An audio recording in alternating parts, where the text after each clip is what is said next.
At first glance, these might look like a random collection of everyday items. However, these materials are all made up of the most abundant polysaccharide in nature, cellulose. Cellulose is composed of long chains of glucose molecules that bundle together and crystallize to create a rigid supportive structure. Despite its durability, this abundant and versatile polysaccharide is naturally produced by plants. In plants, the cell wall surrounds each cell, providing essential structure, shape, and protection. It is composed of various polysaccharides, including cellulose. Cellulose is synthesized by large cellulose synthase complexes in the plasma membrane of plant cells. These complexes respond to signals like hormones and stress, meaning plants can dynamically adjust their architecture in response to their environment. My name is Alyssa Guarino, and I'm a current PhD student in Dr. Ian Wallace's lab here at the Complex Carbohydrate Research Center. My research currently focuses on the regulation of the cellulose synthase complex in plants by a post-translational modification called phosphorylation. Although the cellulose synthase complex synthesizes the most abundant polysaccharide in nature, there is still a lot unknown about how this complex is regulated in plants.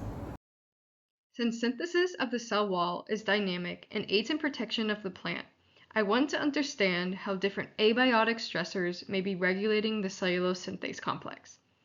I can treat seedlings with different abiotic stressors to stimulate environmental stresses.